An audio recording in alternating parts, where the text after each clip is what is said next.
돈이 보이는 투자 이어가겠습니다. 최근에 미국에서 다양한 경제 지표들이 발표가 되면서 다시 한번 리세션, 그러니까 경기 침체라는 키워드가 수면 위로 올라왔습니다. 정말 우리가 경기 침체를 우려해야 되는 상황인 건지 이분과 함께 이야기 나눠보겠습니다. 한국투자증권 박재영 차장 함께합니다. 어서 오세요. 안녕하십니까? 네, 반갑습니다. 어떻게 경제 지표 내용들 보면은 아래 공포 얘기 나올 만한 건가요? 그럴 수도 있고 아닐 수도 있고. 반반? 네. 무 많이? 아, 네. 닭다리 많이. 닭다리 좋아하시는군요. 그건 안 되죠. 반반이라고 하시는 이유가 뭘까요? 일단은 지표가 안 좋아지고 있는 거에 대해서는 경계감을 가져야 되는 게 맞고, 그러면 그 지표가 왜 안 좋아지는지를 한번 좀 살펴볼 필요가 있는데, 원인이 중요하다. 지표가 안 좋아진 게 진짜 지표가 안 좋아져서인지 아니면 우리의 눈높이가 높아진 건지 그걸 따져볼 필요가 있는 거예요. 네, 기준이 달라진 건지. 항상 시장을 믿어야 되느냐? 저는 거기에 대해서는 의심을 가지고 있거든요. 지금 시장은 조울증에 빠져 있기 때문에 연준이 금리 안 올린다 그래도 올릴 거야. 연준이 아니 우린 원래 계획대로 할 거야라고 해도 내릴 거야. 이러고 있는 상황이라서 시장의 심리를 한번 좀 살펴볼 필요가 있고 네. 이게 진짜 맞는 건지 따져볼 필요가 있습니다. 일단은 최근에 나온 지표들이 다 부진하게 나오고 있습니다. 다 예상치를 하회하고 있어요. 그렇죠. 하나씩 좀 살펴보면 이제 우리 시간으로 내일 모레죠. 내일 모레, 내일 밤 이제 고용 보고서가 발표가 됩니다. 그게 이제 중요해졌어요. 왜냐하면 이게 은행이 망하고 금리 이렇게 올리고 뭐 금리를 좀 내려주지 않을까 막 이런 기대를 하고 있는 상황에서 만약에 경기까지 안 좋아진다. 그러면 문제가 심각해지는 거거든요. 그렇죠. 연준이 항상 입버릇처럼 이야기하는 게 고용이 이렇게 좋은 상황에서 침체가 온 경우가 없다. 그랬거든요. 근데 고용이 안 좋아지면 전제가 달라지는 거잖아요. 문제가 생길 수 있다라는 거죠. 그런데 이게 때마침 고용지표에 앞서서 고용보고서에 앞서서 고용과 관련된 지표들이 약간 선행 지수격으로 좀 나옵니다. 네. 근데 그런 보고서들이 좀 안 좋게 나왔거든요. 어제 나온 이제 지표는 ADP 민간 고용이 발표가 됐습니다. 이게 사실 ADP라는 민간 업체에서 발표하는 거라서 정부가 발표하는 것과 아주 큰 상관관계가 있지는 않습니다. 그래도 이것도 고용 지표거든요. 14만 5천이 나왔습니다. 전망치는 20만이었는데 굉장히 크게 미스를 한 거죠. 왜 그랬을까요? 예측을 잘못한 거죠. 네. 왜 예측을 잘못했을까요? 뒤에 글쎄요. 말씀드리겠습니다. 이유 궁금한데 좀 네. 이따가 잠시 후 그리고 10분 뒤에 엊그저께 공개. 한 시간이 그렇게 많지 네네. 않으니까 빨리 하겠습니다. 네. 엊그저께 이제 구인이직 보고서 졸트. 993만 네. 예측치는 1,040만이었는데 이것도 굉장히 큰 미스가 나왔죠. 굉장히 큰 미스가 나온 거잖아요. 근데 110만이 틀렸으니까 10% 넘게 틀렸으니까 요즘 다 틀려요. 보면은. 요즘 다 틀리죠. 일을 제대로 하는 건지 모르겠어요, 그분들이. 맞습니다. 그게 핵심인데 네. 그리고 어제 나온 ISM 제조업 PMI 예상치를 크게 밑돌았습니다. 서비스업 PMI입니다. 죄송합니다. 서비스업 PMI도 예상치를 크게 밑돌았고 엊그저께 발표된 ISM 제조업 PMI도 그건 워낙에 안 좋아서 예상치를 조금 밑돌았는데 46이 나왔다라는 거는 야 이거 경기 침체다 이럴 수밖에 없는 상황이거든요. 이유가 왜 이렇게 나왔을까? 다 예상치를 밑돌고 그리고 우리가 지난주 금요일이었죠. 굉장히 중요한 물가 지표, PC 가격 지표 이것도 어땠나요? 예상치보다 더 낮게 나왔죠? 그렇죠. 예상치를 밑돌았죠. 이건 좋은 건데 어찌 됐든 간에 인플레이션이 더 빨리 잡히고 있으니까 좋은 건데 그래서 주가는 올랐는데 이런 상황들이 발생하는 이유는 우리의 기대치가 높아졌다. 우리의 기대치가 높아졌다 하면 고용은 여전히 탄탄할 거라는 기대감이 워낙에 강하고 물가는 뭐예요? 그런 뜻이 아니라 거죠? 이코노미스트들이 봤을 때 자기가 예상한 것보다 더 좋더라는 거예요. 여기 표가 준비되어 있는지 모르겠는데 시티 이코노믹 서프라이즈 지수라는 게 있습니다. 이게 뭐냐면 지표가 나왔을 때 이 지표를 예상한 것보다 지표가 좋게 나온다? 그러면 이 지수는 올라가게 되고 이코노미스트들이 예상한 것보다 지표가 낮게 나온다? 그러면 이 지표는 떨어지게 됩니다. 그렇죠. 그런데 지금 표를 한번 보여주시겠어요? 작년 말부터 계속 이 이코노믹 서프라이즈 인덱스가 밑으로 떨어지기 시작하죠.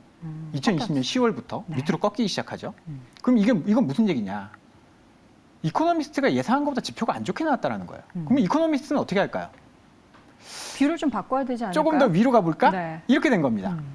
그런데 올해 초에 들어서 작년에 막 경기가 죽는다, 리세션이다, 전략 후광이다 이러면서 눈높이를 엄청 낮춰놨다 보니까 이런 현상이 발생됐는데 예상 외로 1월, 2월 지표가 너무 좋았어요. 생각해보면 고용이 보통 한 20에서 25만 정도 늘어나는데 50만이 늘어났잖아요. 왜 그랬을까요? 통계가 바뀌었습니다. 자꾸 물으면 제가 짜증나죠. 죄송합니다. 어우, 아. 화가 자꾸 나네요. 아니, 왜 제가 그럴까? 그 매크로 네. 얘기를 여기 나와서 그렇게 했는데 기억을 못 한다는 게 약간 화가 나네요. 죄송해요. 통계가 바뀌었어요. 통계가 바뀌었다는 게 연초돼서 무슨 통계가 의미예요? 바뀌면서 그 대상이 바뀌었다는 거죠? 통계의 방식들이 그렇죠, 그렇죠. 바뀌면서 고용이 굉장히 좋았어요. 그러니까 이코노미스트들이 놀란 거죠. 50만? 나 한 24만 늘어날 걸로 알았는데 네. 그러면 다음에는 내가 좀 더 높게 잡아야겠다. 이렇게 된 거죠. 소비도 안 물어볼게요. 소비도 굉장히 좋았습니다. 예상한 것보다. 소비는 1월, 2월에 엄청 좋았는데 쭉 꺾였잖아요, 근데 또. 꺾였죠. 3월 달에 꺾였죠. 그 이유가 뭐였냐? 소비가 좋았던 이유는 네. 11월 이례적인 한파가 있었습니다. 그래서 돈을 못 썼는데 갑자기 날씨가 좋아진 거예요. 그런데 정부에서 네. 세금까지 돌려줬습니다. 그게 갑자기 주머니에 들어오다 보니까 네. 날씨도 풀렸지. 그러면서 소비가 확 늘어난 거죠. 1월, 2월에 일시적인 현상이 있어서 지표가 어마어마하게 좋아졌다는 거죠. 그러면 이코노미스트들은 안 되겠다. 이게 내가 뭔지 모르는 게 있기 때문에 지표가 너무 잘 나와서 좀 높이 잡아야겠다. 이렇게 된 거죠. 뭐 주대가 없네요. 그런데 아까 그 표를 다시 보시면 네. 이 서프라이즈 인덱스가 꺾이기 시작했습니다. 왜냐하면 눈높이는 이렇게 높아졌는데 지표는 이제 정상적으로. 이번에 그렇죠. 소비 지표도 낮게 나왔잖아요. 왜냐하면 세금 돌려준 거 1월, 2월 다 썼으니까. 고용도 어떻게 될지 모릅니다. 눈높이가 굉장히 높아졌는데 이번에 고용이 이렇게 나온다? 고용이 좀 안 좋게 나온다? 그럼 침체에 대한 우려는 좀 더 커질 수 있다. 근데 이게 실질적으로 너무나 안 좋아져서 경기 침체 때문에 꺾이는 거냐? 그리고 경기 침체가 왔다라고 하더라도 그럼 경기 침체 오면 다 죽는 거야?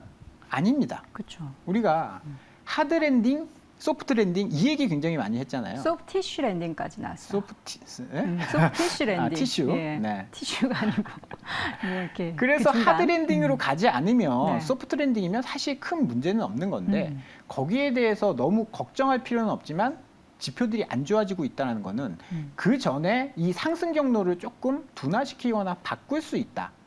그런 것들은 염두에 두셔야 된다는 거죠. 네. 그래서 내일 밤에 발표되는 고용 보고서가 굉장히 중요한 이 변곡점 역할을 할 거고요. 지금 지수도 어느 정도 올라왔습니다. 그렇죠. 부담이 좀 되는 상황이긴 하죠. 코스피가 2,500 금방이 왔죠. 작년 6월부터 시작해서 2,500을 거의 못 넘었습니다. 네. 잠깐 한번 2,530포인트까지 넘었다가 떨어졌고 네. 그전에 2,500 회복했다가 떨어졌고 한 네 번째 트라이 하는 거거든요. 네. 근데 이거를 뚫고 올라가려면 뭐 경기도 좋고 노랜딩 이렇게 해야 올라가는데 그게 아니다라고 한다면 또 작년과 같은 반복이 나올 수 있다. 2,500 뚫지 못하는 상황에 대해서 염두를 해둬야 되는군요. 그렇죠. 그러면 시장의 뭐 색깔이 뭐 완전히 파랗게 바뀐다라기보다는 그 전에 주도했던 것들이 조금 변화할 수 있다라고 생각을 해야 되거든요. 그래서 뭐 저는 그렇게 생각합니다. 지금 경기 침체기에는 조금 포트폴리오를 변경을 해야 된다. 어떻게 변경해야 되는 거예요? 그래서 제가 맨날 매크로 이야기만 하니까 또 매크로냐 그러셔가지고 오늘은 투자 전략. 네 전략 업종을 가지고 왔습니다. 오, 그래요? 경기가 업종? 안 좋을 때는 어디에 투자해야 되느냐? 세 가지를 봐야 됩니다. 네. 첫 번째는 실적. 실적. 어닝 시즌이잖아요. 이제 내일 삼성전자 실적 발표합니다. 실적을 보셔야 되고 네. 실적이 좋은 쪽은 뭐 주가가 좋겠죠. 선반영됐을 수도 있고요. 선반영 안 됐다라고 하면 좋겠죠. 예. 지금 좋은 게 한 두 가지 정도가 있어요. 자동차와 2차 전지. 근데 아까 이야기한 것처럼 선반영 됐다라고 네. 한다면 그건 조금 찝찝하고 근데 실적이 좋은데 이게 반영이 안 됐다. 주가가 밑에 있다라고 한다면 그거는 지켜볼 필요가 있을 것 같습니다. 네. 차트가 준비됐는지 모르겠지만 운수장비 업종을 보면 주가가 따박따박 잘 올라왔습니다. 맞아요. 완성차 기준으로 해서도 그렇고 일부 부품주들도 네. 바닥권에서 굉장히 좀 그래서 많이 좀 핫하죠. 올라왔어요. 그런데 작년 고점에 비해서 보면 그렇게 높은 수준은 아니에요. 그렇죠. 코스닥이나 지수를 보면 굉장히 네. 많이 올라왔는데 자동차는 거기를 아직 회복을 못했다라는 거죠. 네. 그리고 어제 기아가 CEO 인베스터 데이에서 굉장히 강한 발언을 했습니다. 강력 자신감 필요. 우리는 성장주다. 이런 식으로 이야기를 하면서 오늘 보고서들이 쫙 나왔는데 네. 보면 앞으로 판매량도 늘릴 거고 영업이익도 10%를 달성할 거다. 10%를 달성한 적이 없어요. 2011년도 그때 차화정 장시에 잠깐 있었고 없었는데 그렇게 하겠다라는 거예요. 전기차로서. 네, 실적에 대한 자신감이 굉장히 있고 1, 2, 3월 판매 데이터를 보면 가능하겠는데? 이런 생각도 좀 듭니다. 네. 그래서 실적을 이번 어닝 시즌의 실적은 자동차를 주목하셔야 되고요. 제가 네. 연초부터 계속 그런 말씀을 드렸는데 또 그 다음에는 바이오입니다. 바이오, 요새 네. 바이오 또 핫하죠. 바이오가 왜 주목을 받냐면 낙폭과대입니다. 낙폭과대 얘기는 많이 했습니다만 네. 저는 이게 단발성 이슈로 끝날까 봐.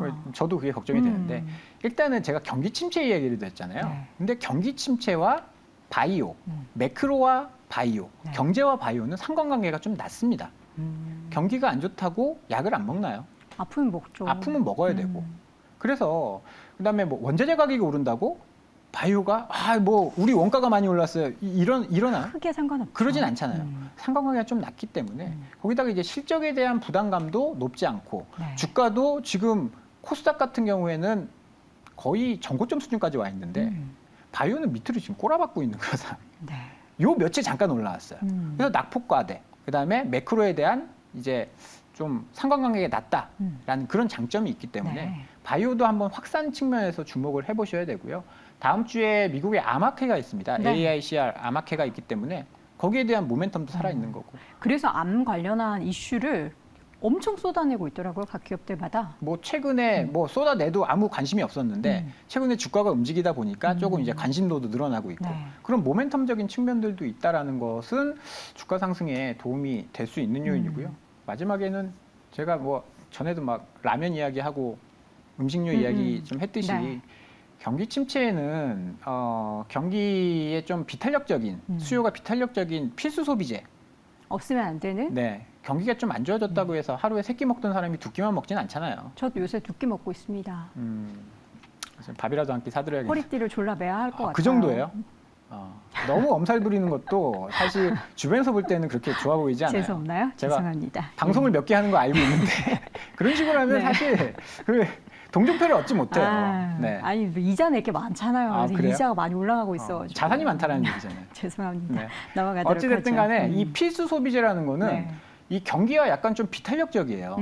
경기가 안 좋아진다라고 해서 내가 뭐 밥을 안 먹어요. 뭐 혹시나 라면 같은 경우는 그때도 말씀드렸듯이 외식할 거 돈이 없으니까 집에 가서 라면 끓여 먹으면 그렇죠. 큐는 그렇게 크게 안 준다라는 거죠.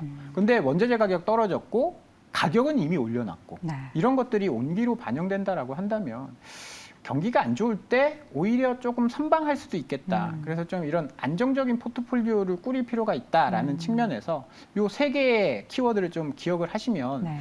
4월 달 조금 더 나은 수익률, 물론 뭐 여기서 2차 전지가 계속 올라간다라고 한다면 약간 상대적인 소외는 받겠지만 지금 내가 2차 전지를 갖고 있지 않은데 거기에 배팅하기 어려운 분들, 네. 좀 불안한 분들이라고 한다면 이쪽으로 시야를 넓혀보시는 것도 좋을 것 같습니다. 자동차 그리고 바이오 거기 플러스 이제 음식료 관련해서 필수적으로 우리가 소비를 줄이지 않고 작년에 이미 가격을 다 올려놓고 이제 올해는 열심히 벌 일만 남은 기업들 얘기해 주셨잖아요. 근데 뭐 바이오도 바닥권에서 올라오고 자동차도 최근에 많이 올라가긴 했지만 그래도 저점 대비해서 예전 대비해서는 좀 낮은 상황. 근데 음식료 같은 경우에는 사실 이전에 작년 같은 경우에는 가격 인상 계속 단행하면서 주가가 많이 올랐던 종목들이 많아요. 네. 그럼 이런 종목들은 좀 선별적으로 봐야 될 것 같은데 뭐 라면 관련된 종목도 있지만 뭐 음료 관련된 종목도 있고요. 박정현 사장님은 좀 라면 쪽으로 저는 보시는 라면 건가요? 쪽이 좋을 거예요. 농심은 오늘도 강세를 보이고 계속 올라가고 있던데 네. 그런 쪽이 좀 좋을 것 같습니다. 여러 가지 뭐 업종이 있는데 외식과 관련된 업종들도 분명히 있어요. 외식이 포함되어 있는 그쪽은 지금 주가가 굉장히 안 좋거든요. 네. 왜냐하면 외식은 좀 줄어들 수밖에 없는 그렇죠. 거고 우리 생활에서 꼭 필요한 필수 소비재를 생산하는 그런 뭐 음식료 이런 쪽이 좀 좋을 것 같다라는 네. 생각입니다. 알겠습니다.